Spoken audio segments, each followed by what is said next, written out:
welcome back to my weekly vlog. This is number 2. I'm trying to make this a habit now. Before I start, please check out my website, ezekielschmidtart.com. I got some prints on sale right now. I'm using coupon code MyCanvas, and that'll give you 15% off. Also, hit like on the video and subscribe. That really helps me out a lot, so that way I can get these analytics going, get this stuff shown to more people, that way I can put out more art, get more things done. But let's get started. Well, this week's been very interesting. It's been my fiance's birthday week, so I'm doing lots of different things. We went floating, tried to go camping. Hopefully this weekend we'll see what we're going to do. I finished this one on Sunday. I call it Interpretation. So the whole point behind this one is that what we see in reality is a construct that our mind comes with by interpreting the data that we get through visual, auditory, sensory data. And so what reality really is like, we don't actually truly know. And I don't think we ever will be, because we'll always have to use some sort of tool or our own senses to figure it out, and there's always going to be a slight gap between what the tool represents to us and what actually is there.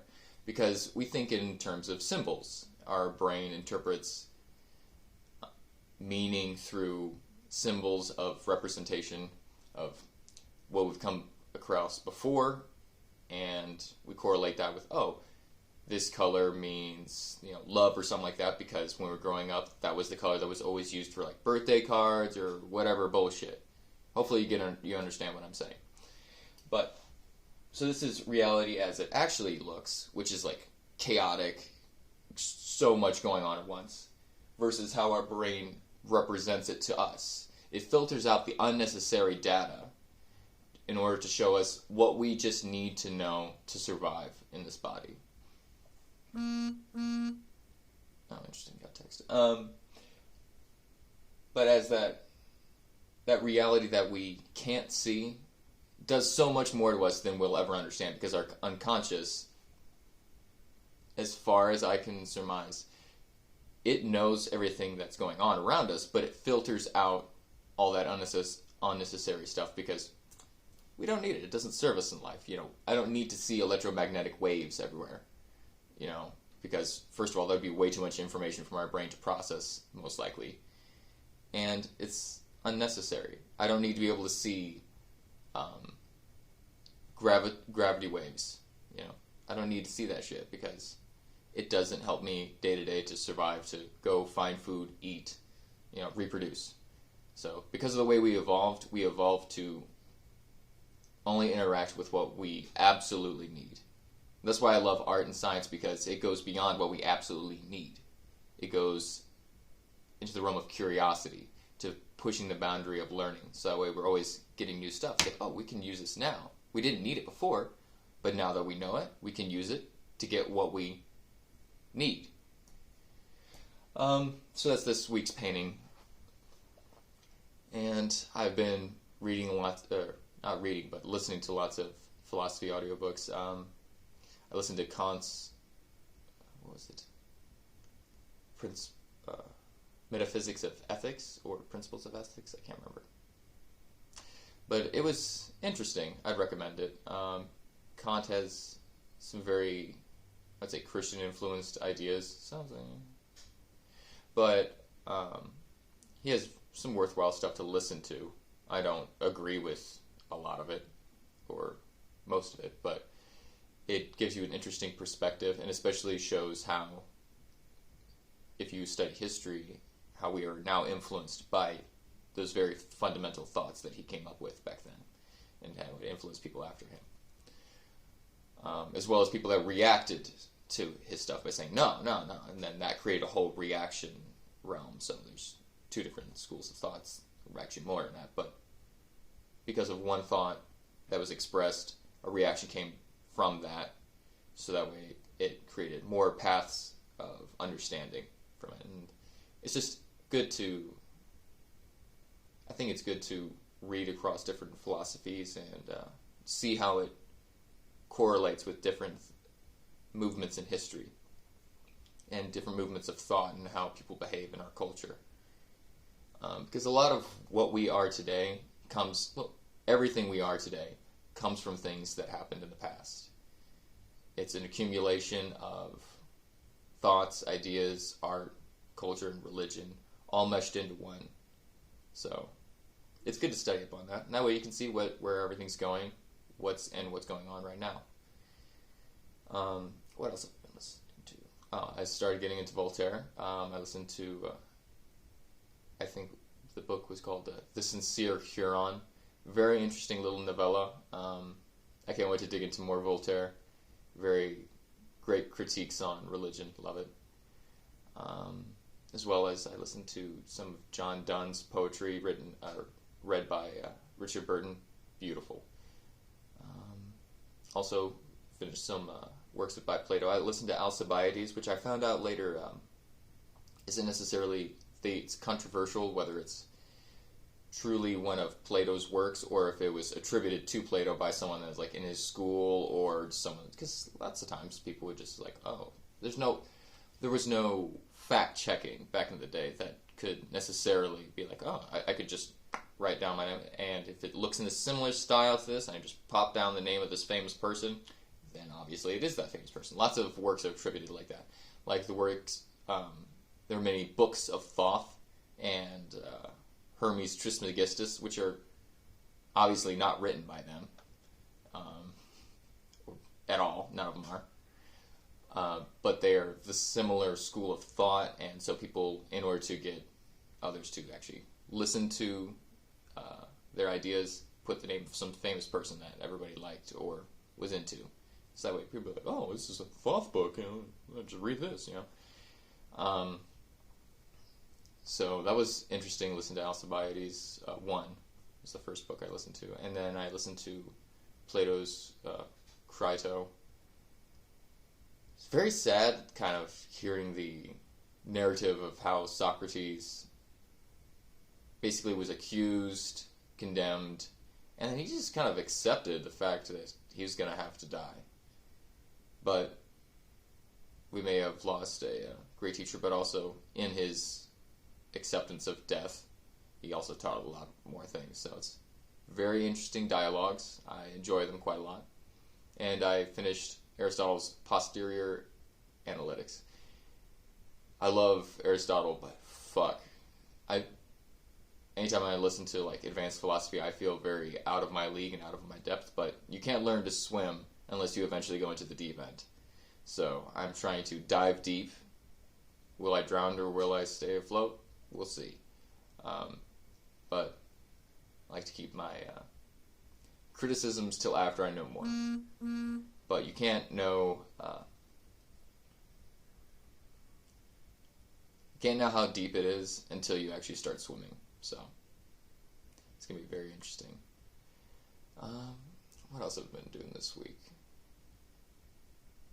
Mostly just lots of painting, man. Just trying to research on different techniques, and I feel like I've come a lot in the past year. I've come a long way in the past year, but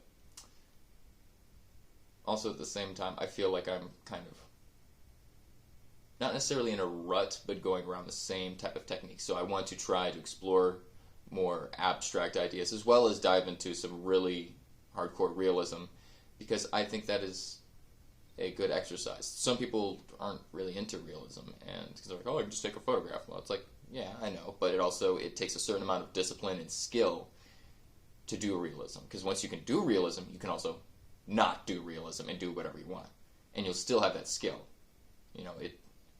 It improves patience, it improves the ability for you to break down what you see and represent it on canvas, so it also helps your imagination. So if you can formulate something in your imagination, you'll be able to put it on the canvas because you use the same techniques that you use to see in your imagination to see everything else. So I'm going to be diving into that a little bit more, I hope, recently, or in the following weeks. And it's just been interesting to see how everything has changed with the whole Roe v. Wade being overturned, a lot of states are going back to their own kind of repressive ways, would be a good way to put it. I don't believe that it is good for any true restrictions on human behavior, ever. I don't think laws ever help anything or fix anything. They merely suppress a behavior, and then it'll just be done without the consent of law. And people will just try to find ways around it, no matter what. If you make a law about something, people will find a way around it. Or if they're rich enough, they'll buy their way out of the fine. So, regulating things with legislation does not work. All true change throughout history has come from within the population of their own mental change. That lasts a lot longer. It doesn't last. Nothing lasts. But it lasts longer than imposing punishment on a population. Because if you try to control a population with punishment, you, first of all, make them hate the government, hate the people that are trying to help them. And it produces lots of other psychological side effects of not being able to trust the people that say that they have good in mind for them, as well as takes away the freedoms of the individual. I don't believe that freedoms can be given. They are always taken. No one can say, oh, you're free now. That's not how it works. I'm free because I choose to be free, because I choose the consequences, regardless of the punishment that you threaten me with, regardless of what you try to buy me out of anything. No external stimuli will change what I internally say I will do. That is true freedom. I think it'd be very profitable, at least for individuals, not necessarily for control systems, but for individuals to look up Epictetus, as reported by Arian. Great book on his philosophy of freedom, because he came from being a slave and then, if I remember correctly, bought out his own freedom from his master and became a very prominent philosopher. I can't remember what time frame he was from, but I believe he was Roman. It's been a long time since I've read his stuff, but fascinating thinker. But one cannot be given freedom. One chooses freedom, because if you have to wait for someone's permission for you to do something, you're not free. Freedom comes from within, from a choice of, I understand what the consequences are. I understand what you will do. And I also understand that I'm going to do it regardless of what you say, what external stimulus you put on me. One of the things Epictetus said is, I'm paraphrasing because I'm not good at memorization or direct quotes, but someone asked him once, like, well, what about if you do this, then Caesar will chain you? Like, he doesn't chain me, he chains my leg. He can't change my moral purpose. If you do that, he'll throw you in prison. He throws only my body in prison. He still can't change what I would do regardless. Caesar will kill you. Caesar kills my body. This doesn't matter. My physical body doesn't matter as much as my moral, what he called the moral purpose, which is your intent to do something because of your own reasoning or moral convictions, what your conscience tells you to do. And if people had actually listened to that, there would be a lot less dictatorial regimes that have been throughout history. Like, if people had actually chosen the conscious thing, they would not have started the Holocaust. There would not be genocides. They would have said, no, I'm not going to kill this person because it is morally reprehensible. I will not take the life of another human being because it's not my right to take their life. I restrict their freedom. I wouldn't want anybody to restrict my freedom, therefore I will not restrict theirs. And I understand that there's people that will will say, well, if there's no laws, then, well, everybody will just do what they want. There'll be murder and chaos. It's like, maybe. But there's chaos and murder and thievery, anyways, we have law. That doesn't stop it. It's never stopped it. Chaos always will reign in a small portion of the population. It's just the universe. I understand that a lot of people like to have a preset guideline because it's easier to follow instructions than to figure out the instructions for yourself. And I think the solution is not to provide stricter instructions, but to provide more understanding and more knowledge to people so that way they can understand what the consequences of their choices are, rather than tell them, don't do this. Why? Well, because I'll punish you if you don't. Or if you do this. If you do this, I'm going to punish you, I'm going to throw you in prison. That doesn't give them the reasoning to think, oh, if you do this, first of all, it'll harm this person immediately. Eventually, it'll come back to you because the benefit that you might have gotten, immediately will only last a certain amount of time, and then your reputation or whatever will be ruined. People won't trust you. You'll be an outcast. Or just random, explaining that you'll be punished does not explain the causality of the effect of the crime. So there's no real reason for us to constantly impose punishments without explanation. Sometimes there are explanations. Sometimes the explanations are not really the ones that are reality. People used to tell me that take psychedelics and your brain will bleed. It's not how it works. That's why science is a very, very good thing. It's limited, but it's better than superstition. And I'm a person that loves metaphysics. Magic's cool. I love studying that stuff. Interesting. Sometimes it works, sometimes it doesn't, But it's better to fall within rational reasoning than random behavior because of someone else's influence. Don't believe everything anyone tells you, but that doesn't mean reject everything. To not believe anything anyone tells you, you must listen to what they're saying first of all, and then you must ask questions, find evidence. Basically, the scientific method. That's the whole point of the scientific method, is to not believe anything and test it for yourself. If it works, cool. If it works more than once and you can find a whole reason for it works, it might be true. It might just be correlation versus causation. You might be doing it wrong, but at least you're understanding the effect better than someone that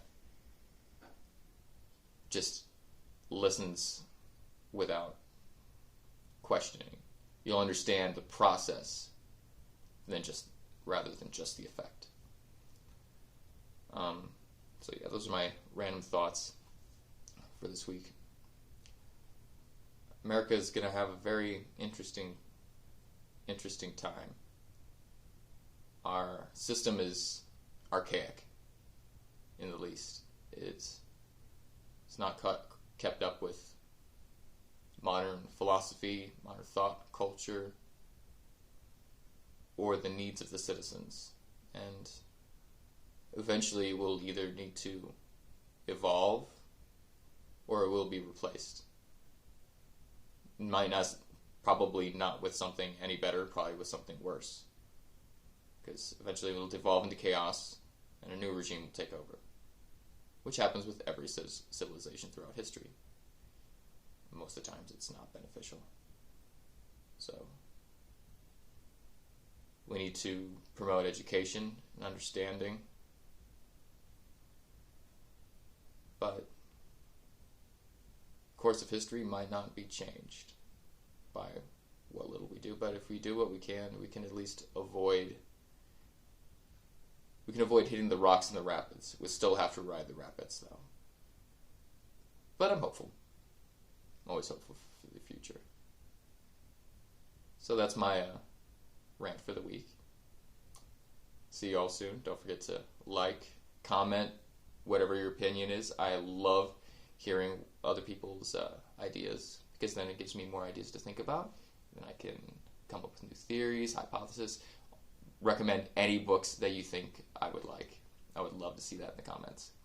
Don't forget to like, comment, subscribe, and check out my website, ezekielschmidtart.com. There's a discount code for 15% of my canvas for all canvas prints. If you want to have an original piece of art. I'll see you next week.